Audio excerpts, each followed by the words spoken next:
ఇప్పుడు సిటీ బ్యాంక్లో నేను పనిచేస్తూ ఉన్నాను చెన్నైలోనే.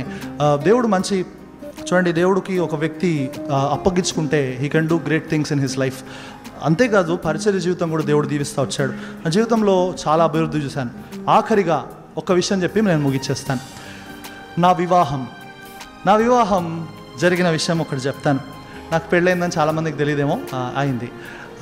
అయితే నేను రీసెంట్గానే ఒక సంవత్సరం కూడా కాలేదు, రీసెంట్గా నా వివాహం అయింది.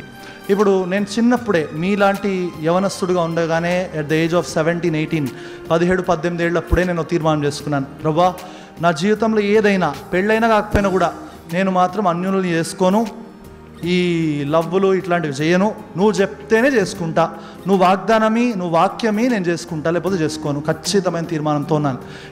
ఏదేదో ఆలోచనలు అడ్డంకులు వచ్చినా కూడా ప్రభా నువ్వు చూపించిన అమ్మాయినే నేను చేసుకుంటా అనే తీర్మానం గట్టిగా తీసుకున్నాను యవన కాలంలోనే. తీసుకుంటే that is very important decision in young man's life. యవనస్తుల జీవితంలో తీసుకోవాల్సిన ప్రాముఖ్యమైన తీర్మానం వివాహం కొరకు. ప్రభా ఖచ్చితంగా నేను విశ్వాసం అమ్మాయినే చేసుకుంటా అని తీర్మానం చేసుకున్నాను. సరే చేసుకున్నాను. ఇప్పుడు విశ్వాసులు చూపిస్తున్నారు. మళ్ళీ దీనిలో కొన్ని తీర్మానాలు కూడా వచ్చాయి. హెబ్రోన్ అమ్మాయినే చేసుకుంటాను, నేను పుట్టింది రక్షించబడింది పెరిగింది హెబ్రోన్ అమ్మాయినే చేసుకుంటాను. రెండోది, వీళ్ళు కొంతమంది మా కులంలోనే చూపిస్తూ ఉన్నారు, బ్రాహ్మణుల అమ్మాయిలు ఉన్నారయ్యా చేసుకో. లేదు, ఆ బ్రాహ్మణులు కాకుండా ఎవరు నేను చూపించండి చేసుకుంటానని చెప్పా. వీడెక్కడ దొరికాడు రా బాబు అంటున్నారు వీళ్ళు. సరే, ఎందుకంటే నేను ఒక్కడినే రక్షించబడ్డాను, ఇంట్లో ఎవరు రక్షణ లేదు.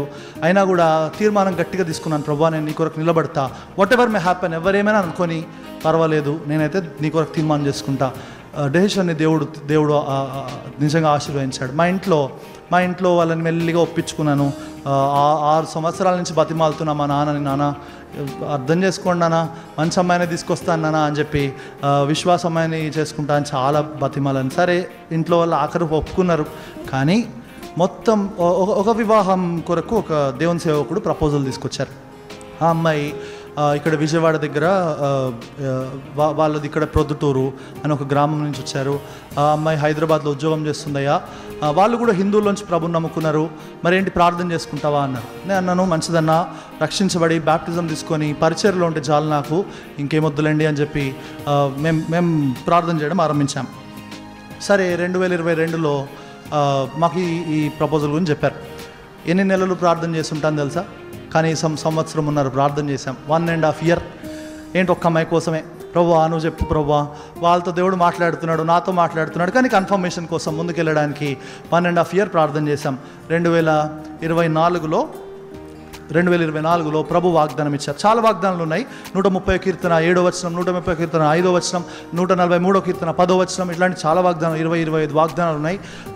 వివాహ వాగ్దానాలు. ప్రభు మాట్లాడుతూ వచ్చారు, ఈ అమ్మాయి నేను చూపించిన దేశంలోకి వెళ్ళము, నేను చూపించిన అమ్మాయిని చేసుకున్నామని చెప్పి ప్రభు మాట్లాడితే, సరే ప్రభు చేసుకుంటా అని చెప్పి వివాహం ఫిక్స్ చేశాం. ఇప్పుడు మా వాళ్ళు ఏమడుగుతారంటే, ఒకరోజు నేను వేరే వాళ్ళ పెళ్లి జరుగుతోంది, మా మందిరంలో జరుగుతూ ఉంటే పరిగెడుతున్నా. మా ఇంట్లో మా అమ్మంది, ఒరేయ్ ఎక్కడికి రా అంటే, పెళ్ళమ్మా పెళ్ళికి వెళ్తున్నామంటే, అమావాస్య పూట పెళ్ళి ఏమిట్రా అంటోంది. ఆ రోజు అమావాస్యట, మనకేం తెలుసు, మన విశ్వాసులు డేట్లన్నీ పెట్టుకుంటారు కదా. సరే నేను వెళ్ళాను, ఆ పెళ్లి చూసుకున్నాను. ఇప్పుడు నా భయం ఏంటంటే, నన్నేం ముహూర్తం అడుగుతారో వీళ్ళు. సరే అమ్మాయినంటే ఒప్పుకున్నారు, ఇప్పుడు ఈ ముహూర్తాలు ఏమైనా చూడమంటారు ఏమో. ఎవరేం మాట్లాడేదాకా తీసుకురాలేదు. దేవుడు నాకు తేదీతో పాటు ఇక వాళ్ళ భాషలో చెప్పాలంటే ముహూర్తం కూడా ఇచ్చాడు మా దేవుడే. చూడండి, నాకు నా వివాహ డేట్ కూడా దేవుని వాక్యం నుంచి తీసుకున్నాం. దేవుని చిత్తం సంపూర్తిగా పాటించాలనే ఆశతో ముందడుగు వేసినప్పుడు దేవుడు వాగ్దానం కూడా ఇచ్చాడు. చూడండి, 2వ దినవృత్తాంతాల గ్రంథం, మా పెళ్ళి ఎప్పుడైందో చూపిస్తాను. 2వ దినవృత్తాంతాల గ్రంథం 3వ అధ్యాయం 2వ వచనం. 2వ దినవృత్తాంతాలు 3:2. తన ఏలుబడిలో 4వ సంవత్సరము 2వ నెల 2వ దినమందు దాన్ని కట్టనారంభించెను. ఈ వచనాన్ని బట్టి 4వ సంవత్సరం 2024 సంవత్సరం 2వ నెల ఫిబ్రవరి నెల 2వ తారీఖు ఫిబ్రవరి 2వ తారీఖు నా వివాహం అయింది. మీరు యూట్యూబ్లో చూడొచ్చు, సుధీర్ మ్యారీడ్ కీర్తన, వెడ్స్ కీర్తన అనేది మీకు యూట్యూబ్లో వస్తుంది. సంపూర్తిగా హైందవ ఆచారాలు కాదు కదా, క్రైస్తవ ఆచారాలు కూడా లేకుండా చేసుకున్నాం. క్రైస్తవ ఆచారాలు కూడా లేకుండా, ఏవి లేకుండా పాపం అమ్మాయి వాళ్ళకి మేము చెప్పాము ఏంటంటే, ఈ వేయిలు కూడా వేయకూడదక్క, అవి హెబ్రోన్ దేవుని సేవకుడు బక్సింగ్ గారు పెట్టినప్పుడు దీవెన్ ఇప్పుడు కూడా ది గాడ్ సర్వెంట్స్ మ్యారేజెస్లో మీరు వేలు చూడరు. వేలేసుకుంటారు కదా, అది చూడరు. ఈ సొగసుగా పట్టుకుని అవన్నీ చూడరు. అందుకు మా మ్యారేజ్ చాలా సింపుల్గా జరిగింది, చాలా సులభంగా జరిగింది. నా ఉద్దేశం ఎందుకంటే ఇదంతా ఎందుకు చెప్తున్నా అంటే నేను ఒక బయట నుంచి వచ్చాను.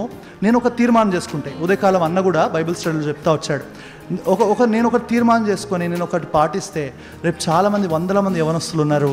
సంతోషమే సమాధానమే, సంతోషమే సమాధానమే, సంతోషమే సమాధానమే, చెప్పనా సఖ్యమైన సంతోషం, చెప్పనా సఖ్యమైన సంతోషం.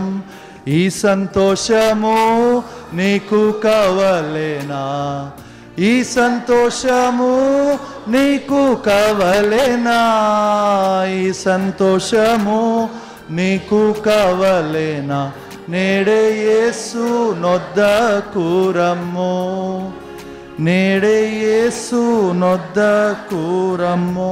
ప్రియుడు, ఒక్క మాట, నా జీవితంలో నాది అగ్రకులం అని లోకం అంటుంది, అక్కడి నుంచి వచ్చా. డబ్బు చూసా, స్నేహం చూసా, ఇంకా ఏం లేదు ఈ జీవితంలో, ఇదే ఎంజాయ్ చేయాలని చూసా. కానీ ఏది నన్ను సంతృప్తి పరచలేకపోయింది.